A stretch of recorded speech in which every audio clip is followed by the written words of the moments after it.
Buzzfeed, a $437 million a year content powerhouse. So then why is it closing its doors and shutting down forever?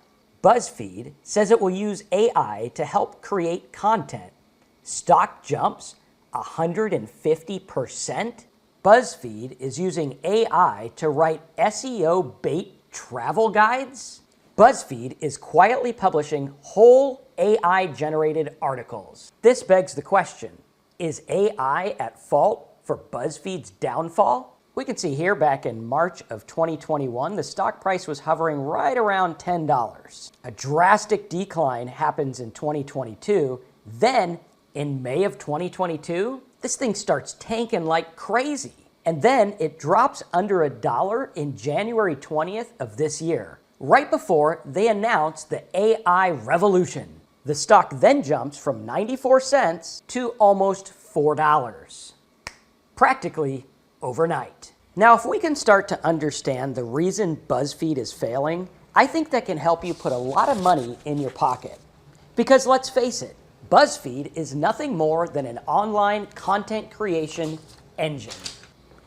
And while we might not be able to emulate the $437 million success that was BuzzFeed, I think we can learn a lot about how to make money online and also avoid some of the pitfalls that arise when using AI-generated content. So first, let's dive into the business model. If you were to look at BuzzFeed on SimilarWeb, you can see that they have about 99 million visitors each and every month. And those visitors are averaging about 2.5 page views, so that's roughly 250 million page views per month. And if we scroll down here and take a look at where the traffic is actually coming from, we can see that 41% is direct. That means people type in buzzfeed.com or click a link that drives them to BuzzFeed. And 33% is actually coming from organic search. That means people go to Google, MSN, Yahoo, search for something, and BuzzFeed pops up. So if you were to search Harry Potter house quiz, you can see number 1 is Wizarding World,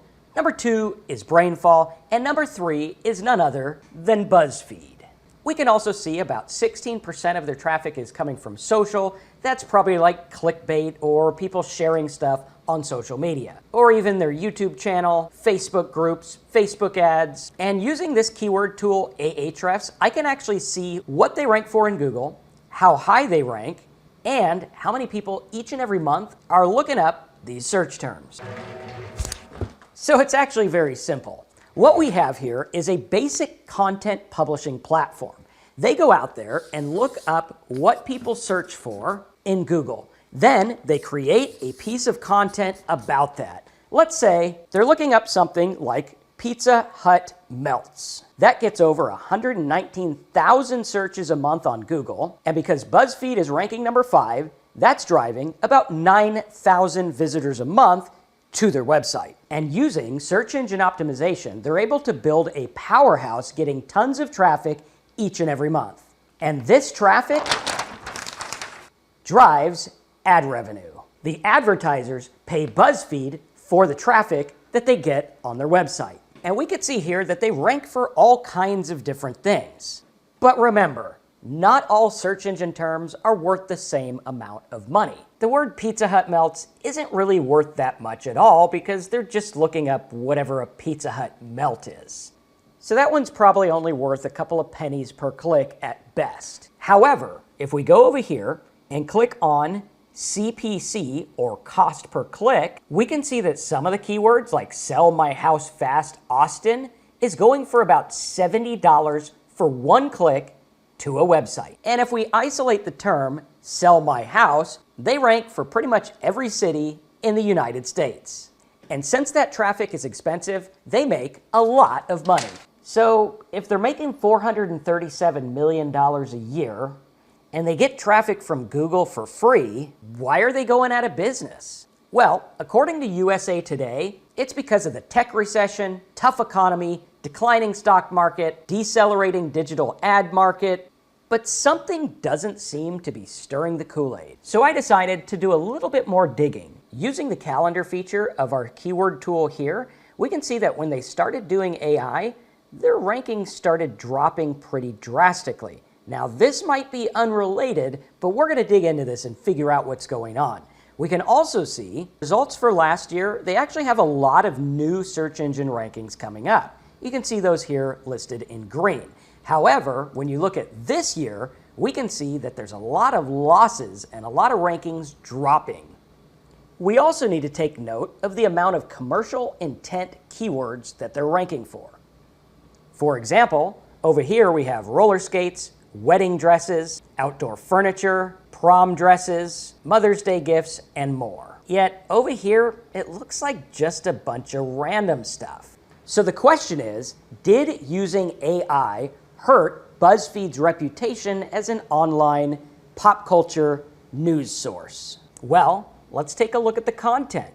If I was to search site:/buzzfeed.com, quote, a hidden gem, I can see that there's literally tons of AI articles written about why a certain vacation spot is a hidden gem. And we could see here, this article was written collaboratively by Buzzy, our creative AI assistant. Wait a minute. Let's check out how many BuzzFeed articles actually mention this. We'll go to Google, put this in quotes right here, and we could see here, there's thousands and thousands of results coming up written by Buzzy.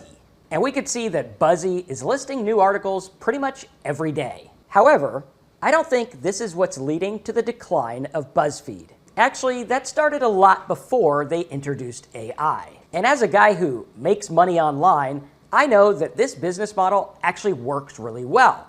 Take a look at a company called WikiHow. This is a company that could use AI to help them find different information for their articles. Again, we want to use AI to help us, not just do the work for us. And we could see here the monthly traffic value of WikiHow is over $18 million each and every month. And instead of being like Buzzy and BuzzFeed and just tackling every different pop culture idea, they're actually ranking for very specific stuff that leads to things that make them money. And as you can see here, the keyword self-service car wash is looked up on Google almost 300,000 times a month. WikiHow shows up number 2. And since this keyword has commercial intent, they are making tons of money from the ads running on this page. So was AI to blame for the downfall of BuzzFeed? No. This has actually been a long time coming from having too many expenses and not being able to manage the business properly. But for people like me and you who want to make money online distributing content, we can actually use AI to help us in a very simple way. I'm actually using AI on my websites to gain rankings daily. But it's important to note that you always want to focus on what the customer needs. Focus on providing value to the people searching. And looking at the WikiHow business model, we can gain a lot of insight into how this works, even looking at BuzzFeed. However, what we want to do is major in the minors and find something small. Maybe we would be an expert on how to do a screenshot. Or our site could be about how to wash your own car, or car detailing, or how to properly use the keto diet. The sky literally is the limit. And this business model makes tons of money. Check out the video in the description where I go into detail on the WikiHow business model, how it makes money, and how you can emulate what they're doing, use AI to help you, and put money in your pocket.